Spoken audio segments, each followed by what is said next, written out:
It's Monday, November 7th. If you've been meaning to get caught up on the midterms, today's a pretty good day for it. We start here.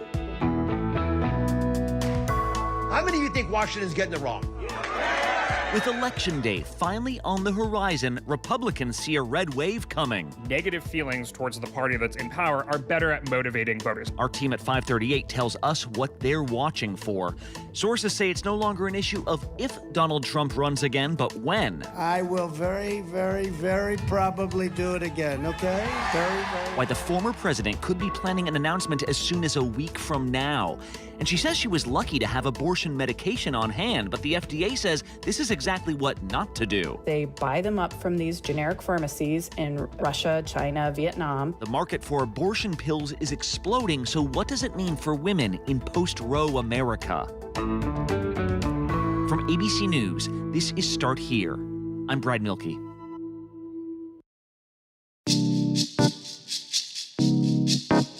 Well, you guys, we're here. Welcome to Election Week. Tomorrow, of course, will be the midterm elections, but the votes have actually been pouring in for weeks now, some by mail, some in person. And because ballots, particularly mail ballots, take a while to count, it's very possible we won't have an immediate answer tomorrow night. But one thing has grown increasingly clear. Republicans are feeling more and more confident. We are going to take back the House. We are going to take back the Senate. They are going to fire Nancy Pelosi. And remember, if Republicans win the House or the Senate, that would have a profound impact on President Biden's ambitions. If they won both, that would be seen as a real statement about his first term. So I want to start the week with Galen Druke from our partners at 538. That's right, the host of 538's Politics podcast, who crunches the numbers as well as anyone I know. Galen, let's just get into it. From where you stand, what is the most likely outcome tomorrow? Hi, Brad. Thanks for having me. So the likeliest outcome is honestly a dead heat in the Senate. So you said that it may take a while to count the votes and to get a result on Tuesday night. And in fact, the closer the Senate is, the longer it may take. You know, if we're waiting to get votes in, you know, to count all of the mail ballots, for example, in Pennsylvania, again, like in 2020, or even if it goes to a runoff in Georgia, in that case, we might not know control of the Senate until December. The runoff would be December 6th.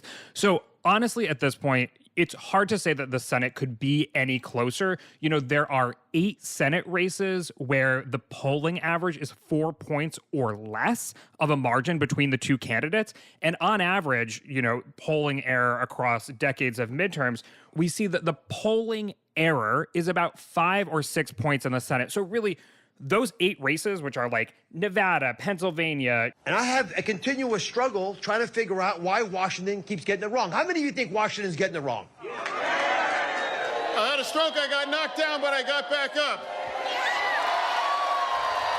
I'm going to fight for everyone in Pennsylvania.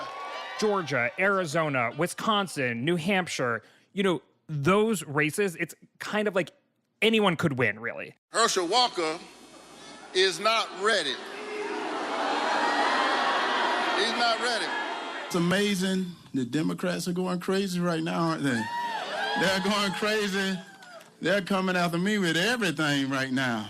In the House, it's a different story. Republicans have the clear advantage there. I think we would all be surprised at this point if Democrats won.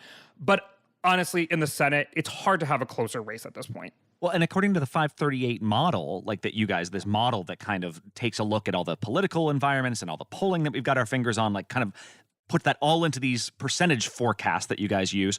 What has made the difference? Is it issues? Is it just like general political inertia? Like what made the Democrats peak in September and then come back down? I think there's a couple ways that you can look at this. One, it's no surprise that Americans would be upset with the current administration, given that inflation is at 40-year highs and wages are not keeping up with the rise in prices for goods and services. I don't like these high gas prices.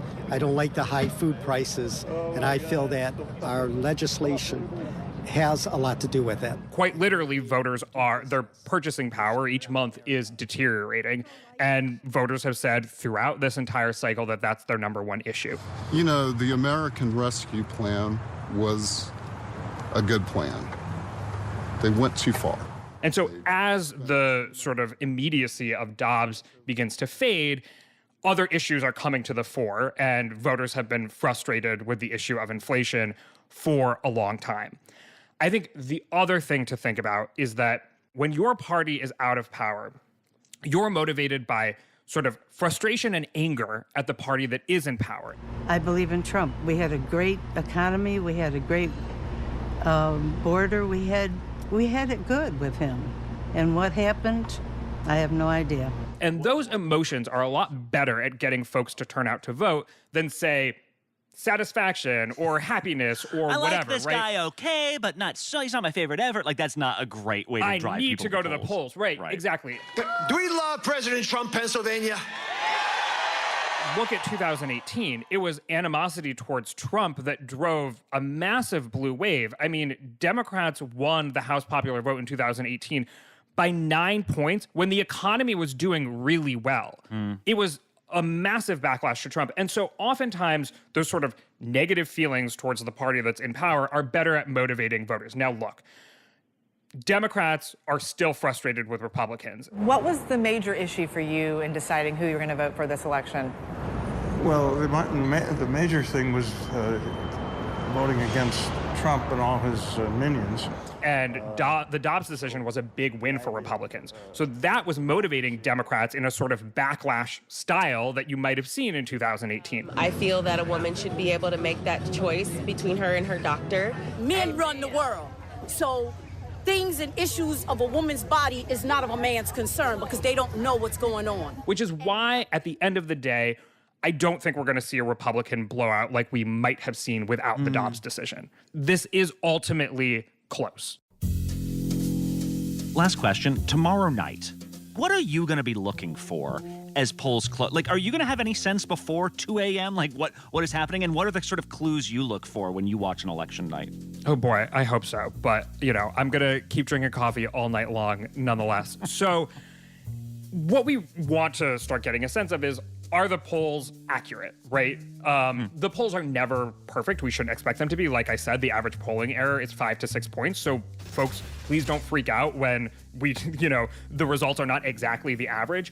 But we're gonna have some baselines to look at. So one good one is North Carolina's 13th district, which is one of the likeliest tipping point districts. And so if the Republican wins there. I'm running for Congress because we need tough-minded America First patriots in Washington, D.C. that are willing to fight back against the radical, socialist, leftist politicians like AOC, Ilhan Omar, and Nancy Pelosi. Then, hey, I think we're on track for the kind of night that we expected in the House, which is Republicans winning. If the Democrat wins there. We've gotten small wins for clean air and water in our state, and I'm optimistic that this is just the beginning. Then all of a sudden, oh, whoa, maybe this is not going the way that we thought. And hopefully, because North Carolina is on the eastern seaboard and its polls close early, we'll be able to get a result there relatively quickly. I mean, another state that counts its votes really early, or really fast, actually, is Florida. We chose freedom over Fauciism, and we are better off for having done that. We expect Governor Ron DeSantis to win re-election and Senator Marco Rubio to also win re-election. But we should be looking at the margins there to see, on average, Ron DeSantis is now leading by almost 10 points.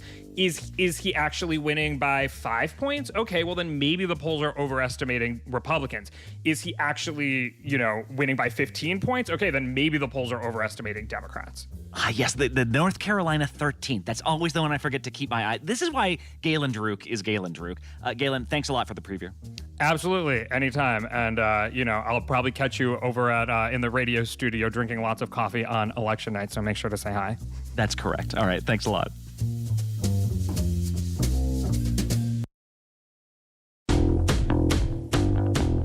In some ways, tomorrow's election will be an ending, a culmination of 2 years of campaigning, a referendum on the Biden presidency so far. But of course, this will also be a new beginning. Once all the votes are counted and the runoffs are wrapped up, we will have a new Congress with a new agenda. We might have new House and Senate leaders. And it's also the beginning for the race for 2024.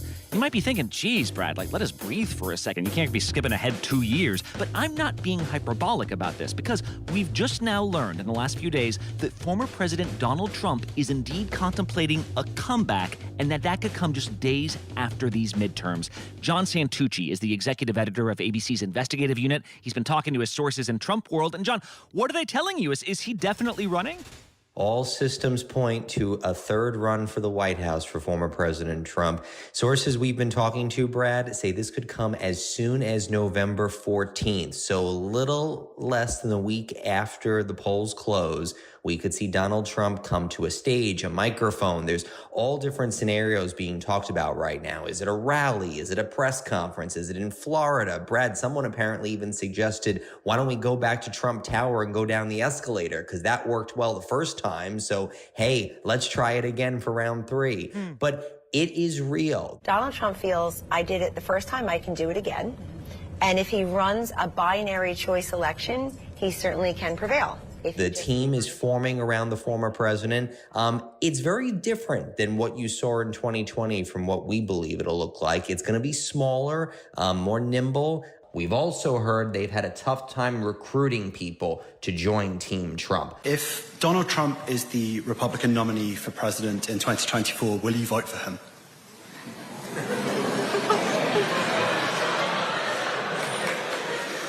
Well, there might be somebody else I'd prefer more. A lot of familiar faces that surrounded Trump for his 4 years in the White House, 2 years before that on the campaign trail, not coming back for round 3. That is going to be something that we're going to need to watch. Who ultimately does return and who ultimately stays on the sidelines. Why now, John? Do we know? I mean, Brad, Trump has gotten pretty close to saying that he was going to run. In the very next, very short period of time, you're going to be so happy, okay? Just the other night in Iowa, he hinted that he was really very close to, maybe he should do it, maybe say it now, and then he caught himself. In order to make our country successful and safe and glorious, I will very probably do it again, okay? He knows that the minute he says those words, everything changes. I think we have to make sure that he is not our nominee. Some people have said, well, why don't you just announce it right now? The problem is there's other Republicans that really don't want this to happen right now. Do you want to see Joe Biden run for re-election? Yes, I do. Do you want to see Donald Trump run for president in 2024, Lee Zeldin? Not even thinking about it. They want to focus on inflation, the economy, and they feel that if Donald Trump was to emerge and say, I'm running, it could be a problem for their races. And a lot of them, Brad, as you and the team and all of us have been tracking, are really close. Right. You can only just imagine what Democratic turnout would be like if Trump was announcing his candidacy today or tomorrow. Are there advantages, though, for him, in the space of his campaign? Does it make sense for him to go this early? Because you don't usually see that. Well, in Donald Trump's mind, the big advantage is all these lawsuits would magically go away. For 6 straight years, the witch hunts, hoaxes, abuses have been coming fast and furious, mostly aimed at me. That's what he believes. He believes that if he is a candidate, he would be shielded from the multiple investigations. I mean... he's thinking the FBI wouldn't want to dig into a current candidate. That's not a good look for them, he's thinking. But Brad, we're beyond just the FBI. We're at the FBI, DOJ. We've got 2 cases in New York. We've got a case in Georgia. There's a new probe, Brad, that just started in the last couple weeks. The SEC is looking into Truth Social, his social media company. There's a lot of things that are currently hanging over the former president's head, but he believes that if he runs, some of it would go away. Maybe there wouldn't be another raid at Mar-a-Lago. They wouldn't dare come at me then. The reality is that these probes will continue on. Yeah, and as you've said before, the thing that does kick in reality, is that now you've got a lot more things with the Federal Elections Commission that you have to obey, a lot more disclosures. John Santucci, who covered both of President Trump's runs, now looks like we're gearing up to put you on the road for a 3rd straight cycle, John. Thank you so much. 7 years, Brad. Talk to you soon. Yeah, exactly. All right. Whether President Trump returns to power or not, one of his lasting legacies will be the end to a national right to abortion in this country. Remember, it was his Supreme Court picks that provided the 4th, 5th, and 6th votes to overturn Roe v. Wade, and it was a Republican Senate that confirmed his choices. Just months later, several states have instituted abortion bans, of course. You got candidates on the ballot tomorrow who plan to take some of these laws nationwide. So, our reporter Ann Flaherty has been asking the basic question for weeks now: What is life like for women in these states in recent months? She's with us now, and we're obviously not seeing a ton of legal abortions in states where abortions are basically illegal now, but that doesn't mean abortions aren't happening, right? Well, that's exactly it, Brad. So we had this study that came out last week that was very interesting, and it was tracking the number of legal, medically supervised abortions. It's down 10,000 just in the short time since the Supreme Court decision last June. But, this is something that I've been working on and talking to these advocates since about June timeframe, saying, what is actually going to happen here? Because what we keep hearing is that if a woman wants to get an abortion, she will find it. And the answer that I kept getting was medication abortion. So this is the abortion pill. It's called mifepristone is the generic version. Mifeprex is the brand name. They take this one the first day with the doctor, and then they take this home within 24 hours. It's something that a woman can take with another drug called misoprostol. And together it causes a medication abortion. They take the other 4. They put 2 on this side and 2 on this side and let it dissolve in their mouth. So it can only be given up to 10 weeks according to the FDA, but the FDA says that it's extremely safe. So when the Supreme Court decision comes down, the thing that advocates kept telling me is you realize these pills are everywhere, right? There's 22 years now of clinical evidence that this is a safe and effective method. The FDA is going to make this decision about how to sell them in the United States, who can prescribe them. They say only certified providers can give them. Right. But the thing that we were ignoring is that this medication is also being produced in India. It's being produced in China, Russia, Vietnam, Thailand. Oh. So this is just as Americans might cross the border into Canada to get cheaper insulin. They told me, look, you're going to have women that will order this from overseas. And it's almost like you order it online or something? Well, so almost as if on cue, there are these online sites that have popped up. That is a really, really important way for patients that are in rural areas or otherwise not near, a brick and mortar health center to access care. And, a lot of them existed before the Roe decision, to be clear. A lot of them have always been around. They offer themselves as a way around some of the restrictions that women are facing in the United States. But there is no doubt that the demand for this market has absolutely exploded since June. In my story, I talked to 2 women. They had very similar circumstances, but 2 very different outcomes because of medication abortion. So there's Jessica, who was 6 weeks pregnant right after the Texas ban came down. She was very determined to get an abortion. She said, I don't think that my mental health or my physical health could have survived it. She had just given birth 6 months prior. So she makes these arrangements to travel to Louisiana. But because Louisiana has its own restrictions and because the clinic there is overloaded and overwhelmed, she faces this very long wait list. She's got to make more than one trip. And it ends up being 15 weeks before she can get this abortion. So she knew she wanted it at 6 weeks, but she has to wait till 15 weeks. So, she tells me, had I known that there was a pill or anything that I could have just ordered to my doorstep, that would have saved me thousands of dollars probably. So then, I was speaking with another woman, Jane, and this was not her real name. She had chosen the name Jane to talk to me to protect her privacy and out of fear of prosecution. But, shortly after the Supreme Court decision, she went online and she ordered these abortion pills. And when she ended up needing it, instead of trying to make this arrangement to go to a clinic, she just looked in her closet and took the medication abortion. She never sought medical counsel from a doctor for her situation. Instead, she called a hotline and she asked them about what to expect. And she had a successful abortion on her own, completely, entirely managed by checking resources off the internet and calling this hotline. So, I asked her, were you ever nervous? Did this feel legally risky to you? And she actually told me, traveling to a clinic feels legally risky. Being there physically, having to cross a picket line, that feels very risky. And so you got these overseas businesses. Are they pretty open about what they're doing here? That like they don't necessarily need a examination or even like an interview with the patient, right? Like they can just treat them like a customer, send them some pills, no questions asked. Well, that's right. And I think some of them are more forthcoming and others are not. The issue is that there are so many other sites that are now around.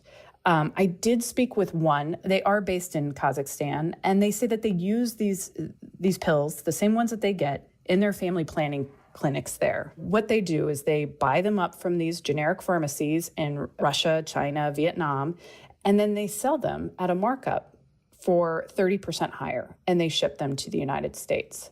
So they do not provide any sort of medical evaluation. I don't think a lot of these sites do provide medical evaluation. So that it's a really big sea change in how we think about abortions. You always think about the doctor and the provider, and that's who the conservative right has tried to criminalize. They don't want to go after the woman, but they do want to go after the doctors providing this. I don't believe that mothers in this situation ever be prosecuted. Now, doctors who knowingly violate the law, they should be prosecuted. Well, now the doctor is in Kazakhstan. I don't think that the FDA has the resources or really even the desire to go after these online pharmacies until we see a problem. And so far, we have not. But that was my last question then, Anne, is if these are not regulated by the FDA, if these essentially are just, you'd order them the same way you'd order some tools from China, but this time they are pills that go in your body that can end a pregnancy, are there risks here for women as we sort of hurtle into this world where more and more people can and will order these pills outside the medical system? Many of your medications will come from overseas. The FDA says absolutely do not get your medication from an overseas pharmacy that has not been regulated by them or not checked by them. You won't know if there's been a recall. You won't know if the medication is safe. These could be websites that could pop up one day and then close the next. I have asked around quite a bit, both to advocates and people within the government. I have not heard of bad actors entering this particular marketplace. I don't know if that's a matter of time. I know that there's huge demand in the United States right now that is getting resolved, even in states where it's legal. Women will seek out this medication because it is so much easier than going to a clinic. But one thing that they have to realize too is that it needs to be early in pregnancy. You should not be taking these pills when you're in the second trimester. Which is why women like that one you spoke to said, yeah, I just ordered it ahead of time, so then I had it in my closet when the time arrived. It's fascinating just thinking of the clear risks here going forward, and yet so many women saying, no, this saved my life, the fact that I had this available to me. Anne Flaherty, great reporting as always. Thank you. Thanks, Brad. And one last thing.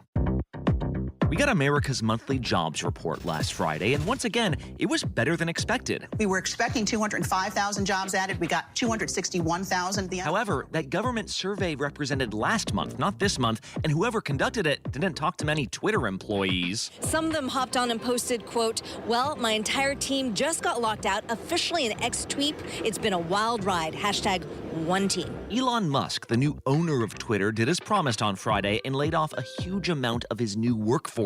But that might have been the simplest part of his weekend.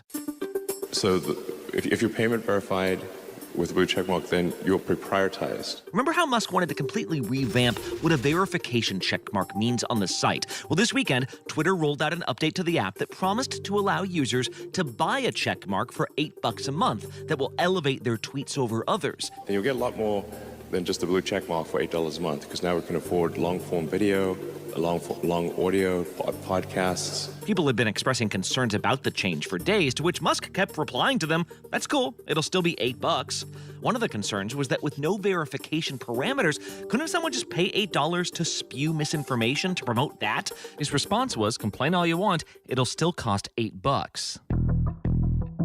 What we are witnessing right now is a race to the bottom, supercharged by Elon Musk. And unfortunately, we are all along for the ride. Well, sure enough, over the next several hours, people started changing their handles. After all, their thinking went, if paying $8 a month gives me the right to say anything, couldn't I just pretend to be someone else? How important is the truth on Musk's Twitter? And while impersonating a celebrity is one thing, it highlighted the idea of how important verified tweets are. Could you, for example, claim to be a traffic reporter and then tell people to avoid your route home? Could you pretend to be Citibank and convince people to give you their account passwords? Or could you pretend to be a Florida elections official who witnessed a fake malfeasance? Some realized they could pretend to be Musk himself. Hey everyone, it's me, Elon Musk, with a message for the advertisers and the users of Twitter. It's a new day. The day is exactly the same. Well, something apparently snapped because last night, Musk announced that people who don't label fake accounts as parody will be suspended from the service. This apparently happened to the comedian Kathy Griffin, who had been calling herself Elon Musk all day. And this is the thing. You can claim to be about zero restrictions on free speech, but sooner or later, to have a legitimate service people want to be a part of, you got to do something. 4chan reached its limit with pornography. Others realized COVID disinformation was deadly. The limit for Musk appeared to be parody accounts. We tried to reach out to Twitter about all this, but their communications team was one of many that underwent mass layoffs. By the way, there's a new class action lawsuit accusing Musk of not giving 60 days notice under California law. It seems to me to be a clear violation of California's WARN law. But what do I know? I've only been an employment lawyer for more than 3 decades. At this hour, Twitter Blue is reportedly being held off until after Election Day, and Bloomberg reports that some employees are being asked if they might, pretty please, come back to work. By the way, Twitter might not be the only tech company that's undergoing layoffs this week. There are reports Meta, as in Facebook, might lay off thousands of employees as well. So we'll see what that means for the next jobs report. Hey, you heard Galen talk about how uncertain this election week could be as ballots are counted. This is probably a good time to make sure you are subscribed, that you follow Start Here, that you get a new episode every morning. And hey, tell a friend about the show. They can wake up to some useful information here. I'm Brad Milkey. See you tomorrow.